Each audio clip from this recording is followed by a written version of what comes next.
In the Pokemon TCG, some cards tend to get reprinted long after their initial release. For example, Ultra Ball was first printed back in the Dark Explorers expansion of 2012, and despite being absent for some formats here and there, it's been reprinted back into standard legality multiple times. However, today's video isn't just about straight up reprints, but rather reskins. A reskin of a card means that the original card is kept basically the exact same in a new printing, aside from one or two small changes. This makes the two cards different prints, so the original card can't be used in place of the reskin for tournament play. You'll get what I mean once I go through examples, and honestly some of these are straight up stupid. So let's get started. Like and subscribe if you enjoy. The first card I want to talk about today is actually one that's still competitive relevant, albeit in the expanded format. If you know anything about Expanded, you definitely know about the power of Regidrago V-Star. This is a 280 HP Stage 1 Dragon type Pokemon that can copy the attacks of any Dragon Pokemon in your discard pile for just 3 energy. On top of that, it also has a once per game ability that can recover any 2 cards from your discard pile while discarding the top 7 cards of your deck in the process. In Expanded format, the list of targets for Regidrago to copy are nearly limitless, but the most prominent one right now is Dialga GX. This basic 180 HP Dragon type from Ultra Prism is only used for its GX attack, Timeless. Timeless GX does 150 damage for a massive cost of 5 energy, but allows you to take another turn as soon as you use it. This means that you draw for turn again, once per turn restrictions on you are lifted, and you can attack again immediately. This quite literally breaks the game by skipping the opponent's entire next turn while ending up ahead 150 damage, for just 2 grass and a fire energy when copied by Regidrago. But what's crazy is that Dialga GX was actually reskinned into a steel type just 3 months later in Sun and Moon Forbidden Light. This metal type Dialga GX is the exact same card except that it isn't a dragon type, meaning it can't be copied by Regidrago. However, because it's a metal type, it's now compatible with cards like Metal Saucer and Felipe due to its new typing. These two different cards released in different sets have the exact same attack names, stats,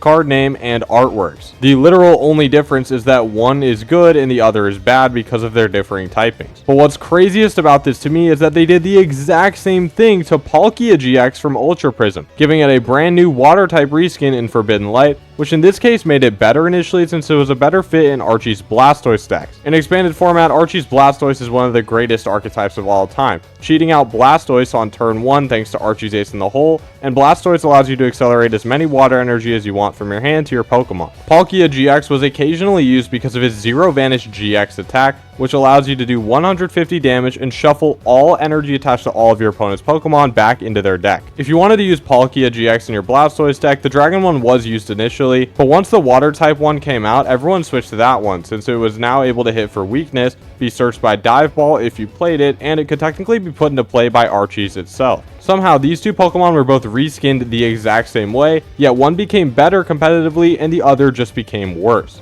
Unreal. If you thought that first reskin was a little bit weird, this one was way worse, and even cost people hundreds of dollars because they thought the card was a reprint. You guys tell me, what's the difference about these two cards aside from the border and artwork? I'll give you a second to think about it, as it's really hard to tell. Because at first glance, and second glance, and third glance, and so on, they look exactly identical. Eelektrik from Noble Victories and Eelektrik from Black Bolt look so similar in fact that once the Black Bolt one was revealed, players immediately started buying copies of the older one thinking they would be playable as a reprint. However, there is actually one very subtle difference that cost the people jacking up the price of the card hundreds of dollars. Both Eelektrik have the exact same ability, Dynamotor, that allows you to attach a lightning energy from the discard pile to one of your bench Pokemon. This ability was incredible back in the Black and White era, seeing tons of success alongside big basic EX attackers like Mewtwo EX and Rayquaza EX, who could both take massive one-shots on common threats. However, the newer Eelektrik ability states that it attaches specifically a basic lightning energy from the discard pile, while the old one says that it attaches a lightning energy. This one word difference in the wording of the ability, despite being virtually irrelevant to the card's function, was enough to keep the old Eelektrik illegal for tournament play, angering countless players who had just bought old Dynamotor Eelektriks to add to their Miraidon decks. But the craziest part about this is that Pokemon has literally proven they can make exceptions to this quote-unquote rule, specifically with trainer cards. The original Super Rod card from Neo Genesis is an item card that makes you flip a coin.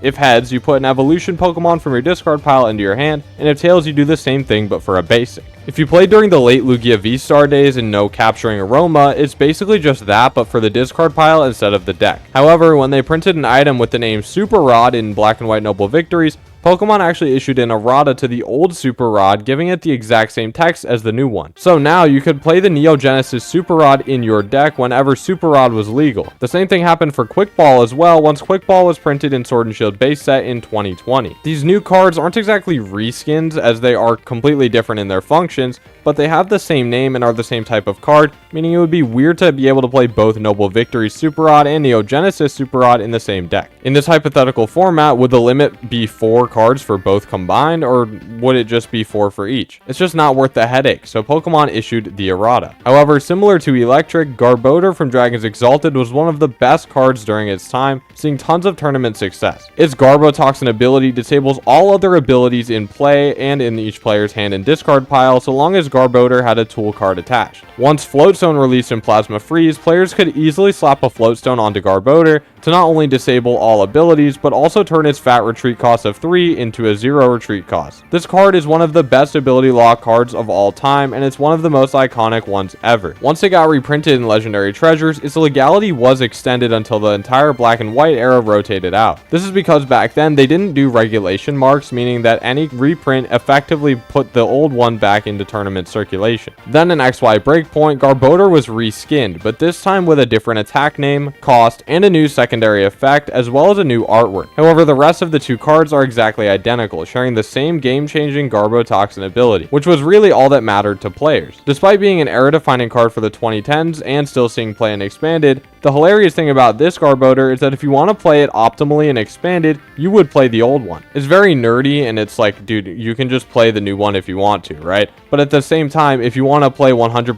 optimally, the attack cost on the old one is cheaper, meaning it could potentially benefit you, and it doesn't poison or confuse the active, meaning that if someone copied Garbodor's attack, then they wouldn't get to use any of those benefits for themselves. So the Breakpoint Garbodor is literally suboptimal, making the reskin, at least in Expanded, a total waste. The last cards I want to talk about in this video are trainer cards that have been reskinned with different names. Escape Rope and Warp Point do the exact same thing, forcing both players to switch their active Pokemon to a bench Pokemon of their choice. Escape Rope is always debated as to whether it's optimal to play instead of switch whenever it's legal, but the answer is usually agreed to change based on the format and archetype. For example, Escape Rope tends to make more sense in aggressive decks like Charizard EX and Lost Box, since it can force the opponent to move their active, potentially netting you an easier KO. In slower decks that aim to win through comebacks, Switch is usually preferred since it's more consistent and allows you to worry less about the opponent's bench and focus on their active. Energy Removal 2 and everyone's favorite card, Crushing Hammer, are also identical, discarding any one of the opponent's energy cards on a coin flip. Crushing Hammer has been reprinted constantly since its initial release, being legal in basically every format. While it isn't always good, it's obviously being played right now to massive success in Dragapult as mostly a mirror match tech, and it also won Worlds in 2024 in Fernando Cifuentes' Iron Thorns EX control deck. And last but not least are the patch items, all of which do basically the exact same thing but for different types of energy. Dark Patch attaches a basic darkness energy from the discard pile to one of your bench darkness type Pokemon. Aqua Patch does the same thing for water types, Metal Saucer for metal types, and Wondrous Patch for psychic types. Dark Patch is historically the best as it supported Darkrai EX during its all-time tournament run in the early 2010s, but that doesn't mean the other patches were too far behind. Aqua Patch was more niche, but saw success in Alolan Ninetales GX and Lapras GX decks in early Sun and Moon. Metal Saucer was obviously a key staple of ADP Zacian decks from 2020 and 2021, and if it weren't for the pandemic, that might have been the most successful patch item as ADP was completely broken in those formats. And as the newest representative of the patch family, Wondrous Patch has represented well, winning NAIC in a Lily's Clefairy EX slot box deck. I hope you enjoyed this video, and if you did, subscribing to the channel and leaving a like on the video would mean so much to me. Anyways, take care, have a good one, bye.